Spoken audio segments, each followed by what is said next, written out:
नमस्कार प्यारे साथियों, एसन इलेक्ट्रिकल एकेडमी के यूट्यूब चैनल पे आप सभी का स्वागत है।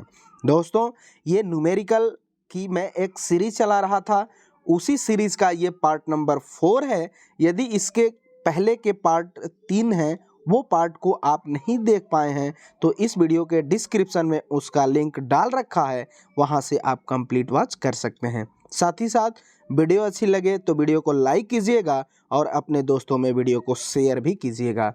जो भी स्टूडेंट चैनल पे पहली बार होंगे प्लीज़ चैनल को सब्सक्राइब जरूर कर लेंगे, साथ ही साथ बेल आइकन को भी प्रेस कर लेंगे ताकि जो भी वीडियो चैनल पे अपलोड हो उसका नोटिफिकेशन आपको सबसे पहले मिल सके। तो चलिए इसमें फर्स्ट नंबर क्वेश्चन को प्यारे साथियों हम देखते हैं। फर्स्ट नंबर कहा क्या जा रहा है इसमें कि यदि एक शंट जनरेटर के आर्मेचर में प्रेरित ईएमएफ 500 वोल्ट है तथा आर्मेचर प्रतिरोध 0.2 ओम है, यदि आर्मेचर धारा 200 एम्पियर हो तो टर्मिनल वोल्टेज क्या होगा। आप सबको शंट जनरेटर का टर्मिनल वोल्टेज ज्ञात करने का इक्वेशन पता होगा, है क्या? तो V equal to EG generating voltage minus IA यानी armature current into armature resistance IRA। अब यहाँ पे देखिए जनरेटिंग वोल्टेज कितना दिया है, 500 दिया है, तो 500 यहाँ रख देंगे, माइनस आर्मेचर करंट यहाँ देखिए 200 है तो यहाँ 200 रख देंगे, इनटू आर्मेचर रेजिस्टेंस यहाँ 0.2 है तो 0.2 कर देंगे। अब अगले स्टेप में इसको क्या करेंगे, 500 कर देंगे माइनस, जब इसमें आप गुणा करेंगे तो ये 400 और इसमें एक अंक के बाद दशमलव है तो एक अंक के बाद दशमलव लगा देंगे यानी 40 हो गया।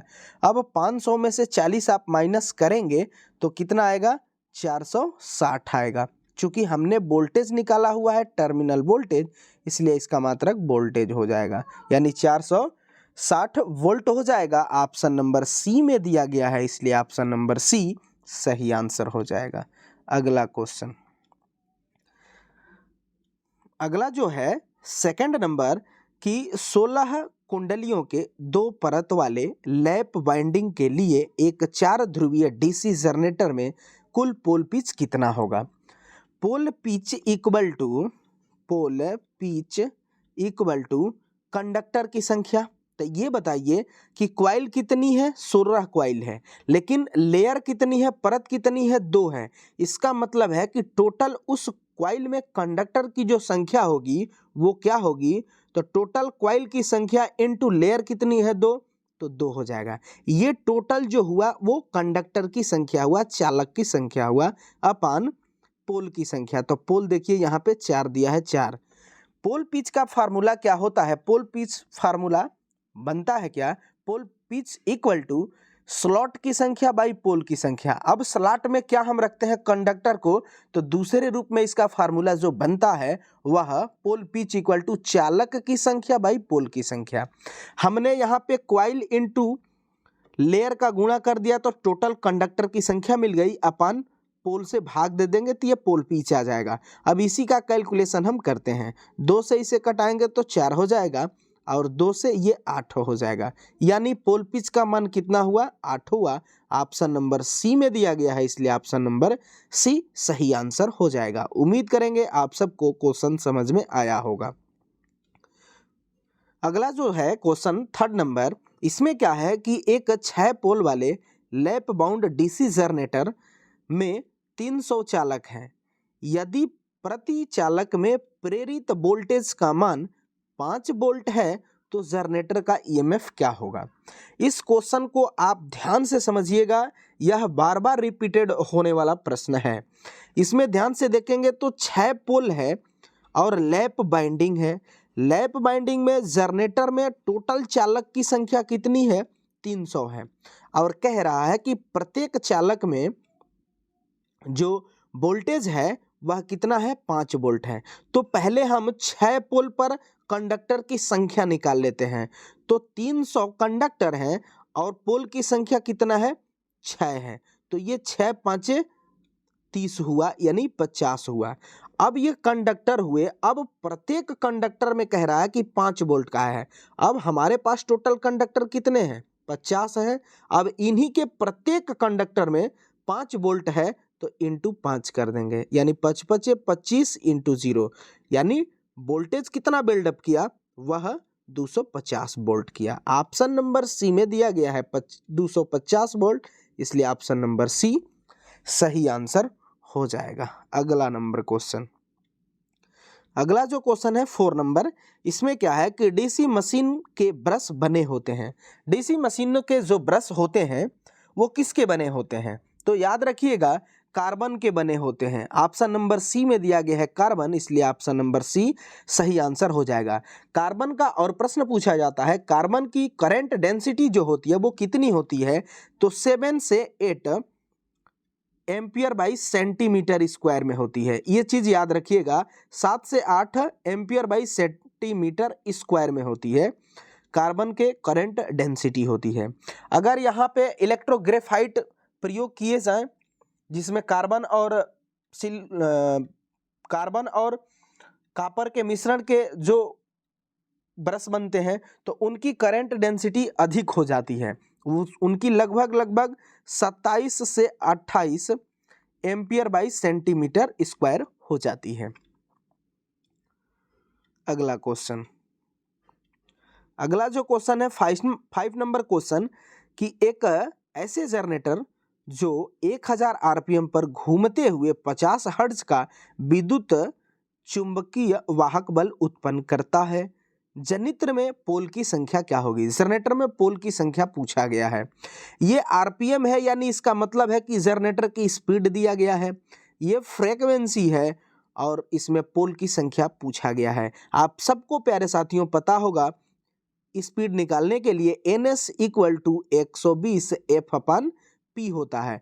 NS यही सिंक्रोनस स्पीड हो जाती है, F जो होता है फ्रीक्वेंसी है और P जो है पोल है। इसी में पुट करना है, इसकी स्पीड कितना दिया हुआ है 1000 इक्वल टू 120 इंटू फ्रीक्वेंसी कितना है, देखिए यहाँ 50 है अपन पोल की संख्या।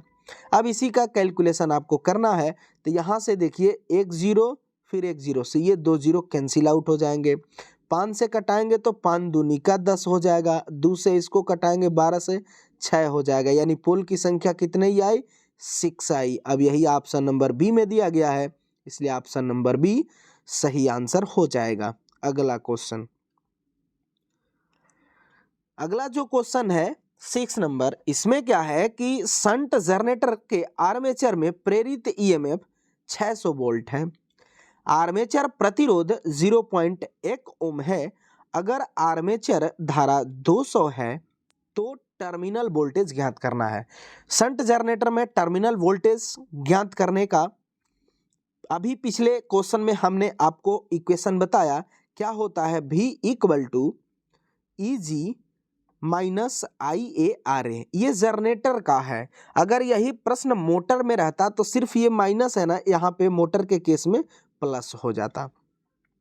अब यहाँ पे देखिए, यहाँ पे बैक ईएमएफ का मान EG का मान दिया है 600 वोल्ट और आर्मेचर रेजिस्टेंस 0.1 ओम दिया गया है और आर्मेचर धारा 200 दिया गया है।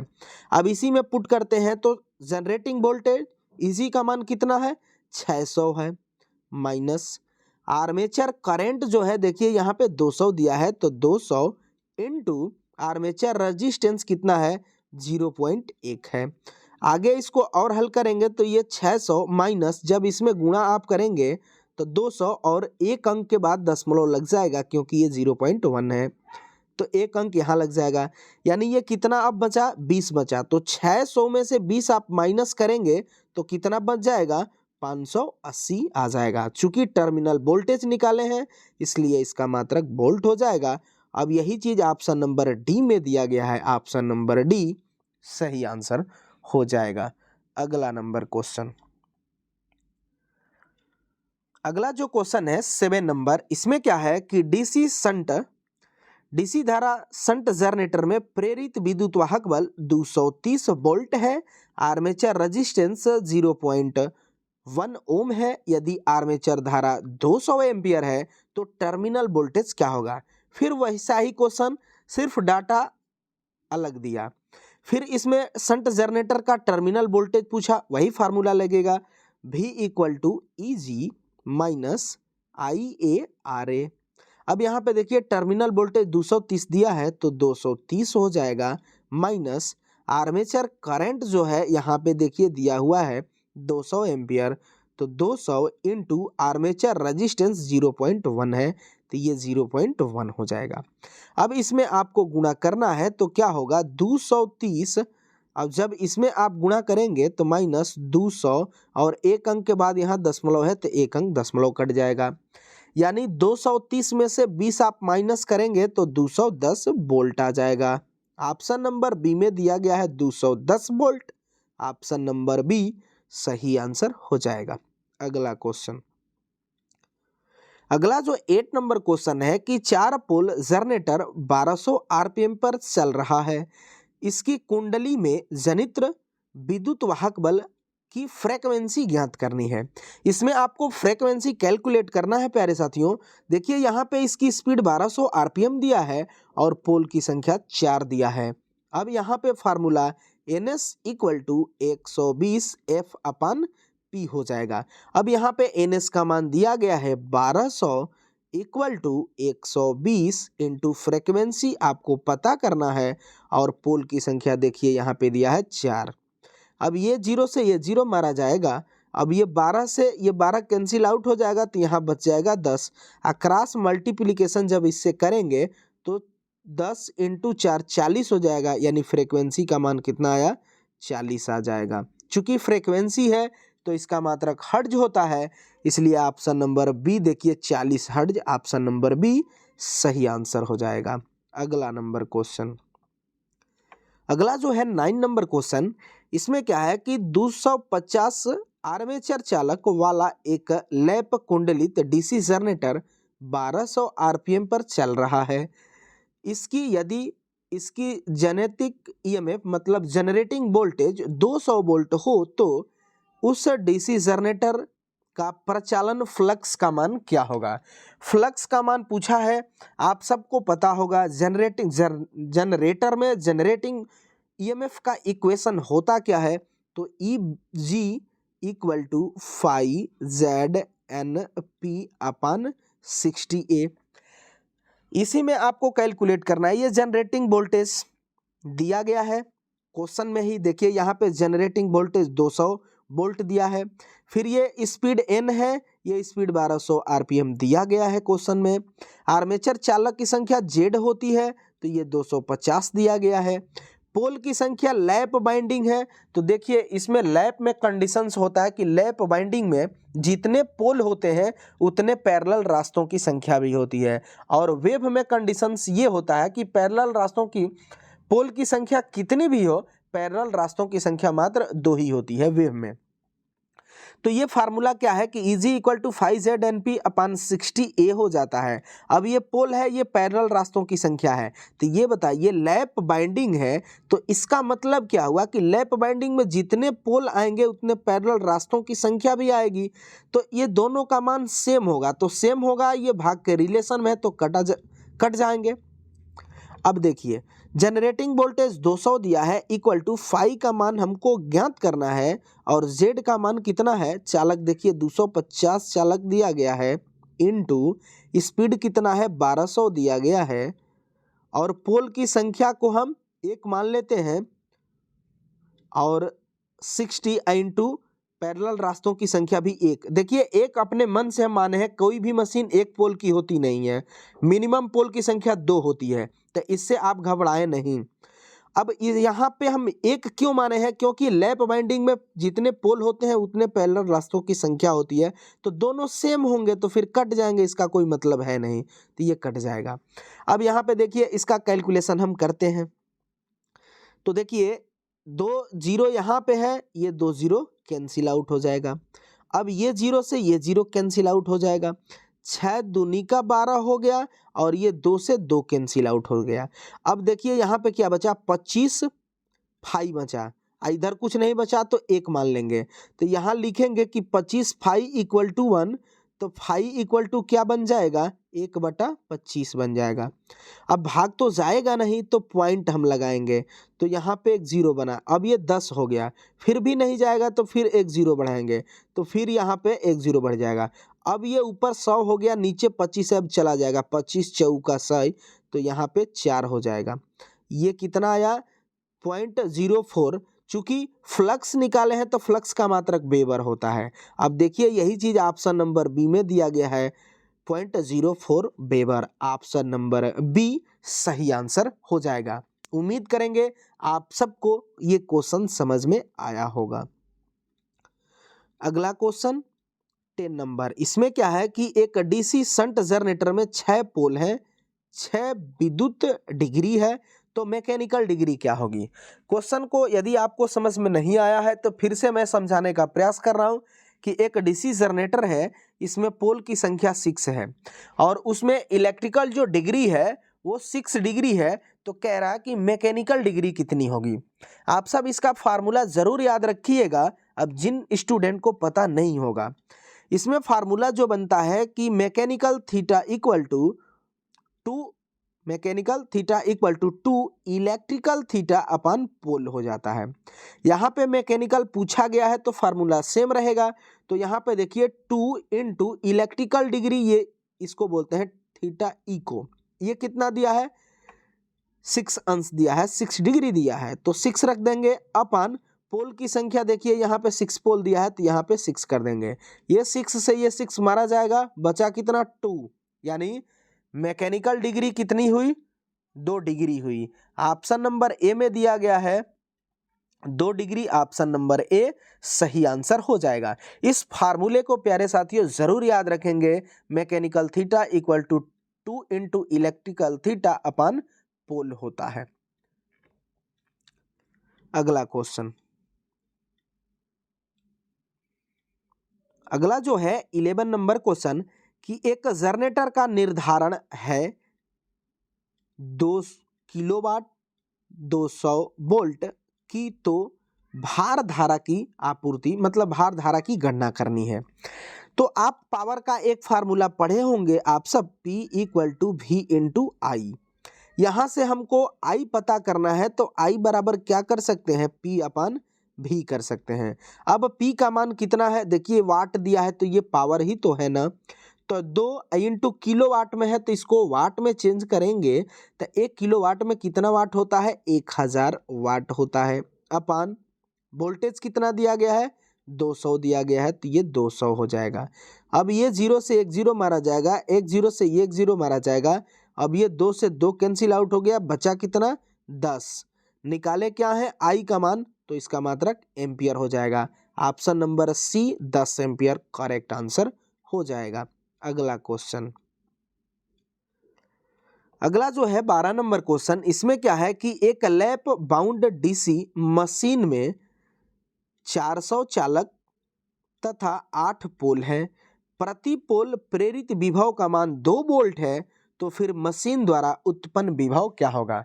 अभी पिछला क्वेश्चन हम ऐसा ही हूबहू कराए हैं, आप इसका आंसर करें, फास्ट आंसर करें। अब देखिए ये क्वेश्चन होगा हल कैसे, ध्यान से जब आप देखेंगे तो इसमें चालक की संख्या कितनी है 400 है और पोल की संख्या कितनी है 8 है। तो पहले टोटल हम कंडक्टर निकाल लेते हैं, हम कंडक्टर हैं कितने।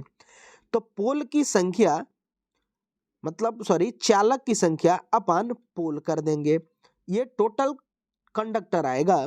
तो 8 5 40 यानी 50 चालक हो गए। अब ये कह रहा है कि प्रत्येक चालक में 2 वोल्ट का वोल्टेज प्रेरित होता है, इंड्यूस्ड होता है, पैदा होता है।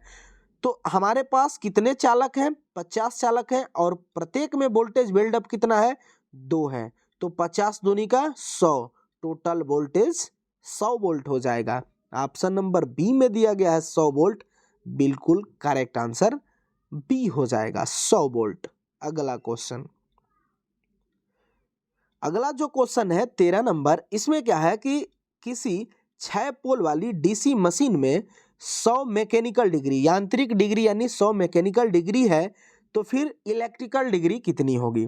पुनः एक बार फिर इसका रिपीटेड क्वेश्चन हुआ, सिर्फ रिपीट इसको नहीं कहेंगे, इसका डाटा दूसरा है तो फिर इसे रिपीट तो हम कह नहीं सकते, यानी इसी पर हूबहू पीछे अभी क्वेश्चन इसका हमने एक्सप्लेन किया, इसका फार्मूला भी बताया, आप सब आंसर करें इसका। अब इसमें क्या है कि mechanical theta equal to 2 electrical theta upon pole हो जाएगा। अब यहाँ पे पूछा क्या गया है, इलेक्ट्रिकल थीटा पूछा गया है। तो जब यहाँ से इलेक्ट्रिकल थीटा यही है ना, थीटा ही, तो इसका मान निकालेंगे तो फार्मूला कैसे बनेगा वो जरा देख लें आप सब। Electrical theta equal to mechanical theta into pole upon 2 बन जाएगा। अब इसी में मान पुट करना है। मैकेनिकल थीटा का मान देखिए 100 दिया है तो यहाँ पे 100 रख देंगे, इंटू पोल की संख्या कितनी है, 6 है, तो यहाँ 6 रख देंगे, अपान 2 हो जाएगा। अब 2 से इसको 6 को कटाएंगे 3 हो जाएगा, और 100 में 3 से गुणा करेंगे 300 डिग्री आ जाएगा। यानी इलेक्ट्रिकल थीटा का मान कितना हुआ, 300 डिग्री। ऑप्शन नंबर बी में दिया गया है 300 डिग्री, ऑप्शन नंबर बी सही आंसर हो जाएगा। अगला क्वेश्चन, अगला जो क्वेश्चन है 6 नंबर, इसमें थोड़ा सा आप समझें, कम्यूटेटर के बारे में क्वेश्चन पूछा गया है। अब क्वेश्चन में थोड़ा पहले पढ़ लेते हैं कि कहा क्या है। डीसी जनरेटर में कम्यूटेटर डॉट डॉट तथा डीसी मोटर में कम्यूटेटर डॉट डॉट में परिवर्तित करता है। मतलब कि कम्यूटेटर जो होता है डीसी जनरेटर में किस से किस में कन्वर्ट करता है, और वही चीज मोटर में है तो किस से किस में कन्वर्ट करेगा। ध्यान रखिएगा, कम्यूटेटर ऐसा एक उपकरण है, इसमें क्या है कि अगर हम इनपुट, कम्यूटेटर में अगर इनपुट एसी देते हैं तो इसका आउटपुट पे हमें क्या मिलेगा, वह डीसी मिलेगा। अगर कम्यूटेटर के इनपुट पे हम डीसी दे दिए तो इसके आउटपुट पे हमें एसी देगा, ये इन्वर्ट कर देता है। लेकिन इसी के जगह पे अगर स्लिप रिंग का यूज किया जाए, तो अगर स्लिप रिंग है तो इसके इनपुट पे आप जो देंगे एसी दे रहे हैं तो इसके आउटपुट पर भी आप एसी ही पाएंगे।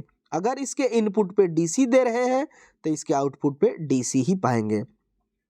तो जनरेटर क्या होता है कि जनरेटर के आर्मेचर में जो वोल्टेज बना वो कैसा नेचर होता है, एसी का होता है। आप सबको भी पता होगा कि मशीनों के अंदर जो वोल्टेज करंट बिल्डअप होते हैं वो सदैव किस नेचर के होते हैं, एसी यानी अल्टरनेटिंग नेचर के ही होते हैं।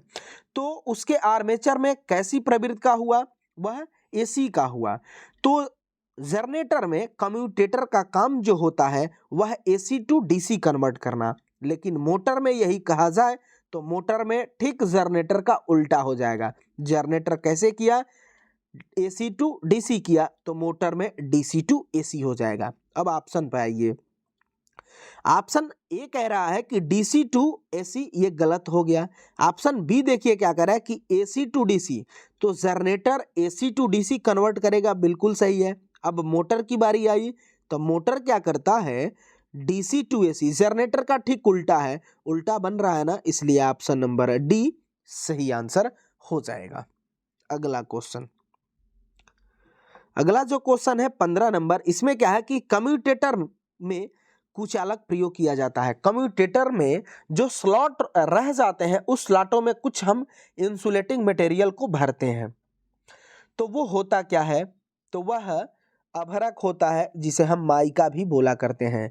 इंसुलेटिंग मटेरियल में सबसे अच्छा डाइलेक्ट्रिक स्ट्रेंथ रखने वाला अगर कोई मटेरियल है तो फिर अभरक माइका ही होता है। इसका डाइलेक्ट्रिक स्ट्रेंथ जो होता है प्यारे साथियों, वह 20 से 60 किलो वोल्ट बाई mm होता है। सबसे ज़्यादा इंसुलेटिंग मटेरियल में डाइलेक्ट्रिक स्ट्रेंथ रखने वाला कोई मटेरियल है इंसुलेटिंग मटेरियल में तो फिर अभरक है, माइका है। ऑप्शन नंबर सी में दिया गया है माइका भी, और इसी का दूसरा नाम अभरक भी इसे हम बोलते हैं।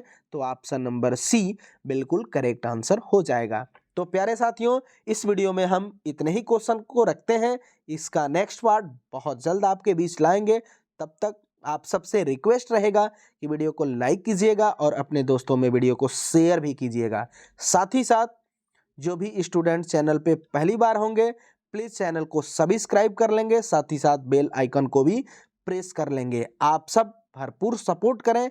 जो भी हम न्यूमेरिकल के अच्छे अच्छे क्वेश्चन ला रहे हैं इसको लगातार जारी रखें, इसलिए आप इस पे सपोर्ट ज़रूर करें, लाइक्स करें, कमेंट्स करें और इसमें जो भी आपकी रिक्वायरमेंट होगी कि सर क्वेश्चन ऐसा वैसा जो भी सजेशन देना है आप ज़रूर हमें कमेंट बॉक्स में कमेंट करें, हम उसका रिप्लाई ज़रूर करेंगे। आने वाले वीडियो में वैसा हम करने का प्रयास भी करेंगे।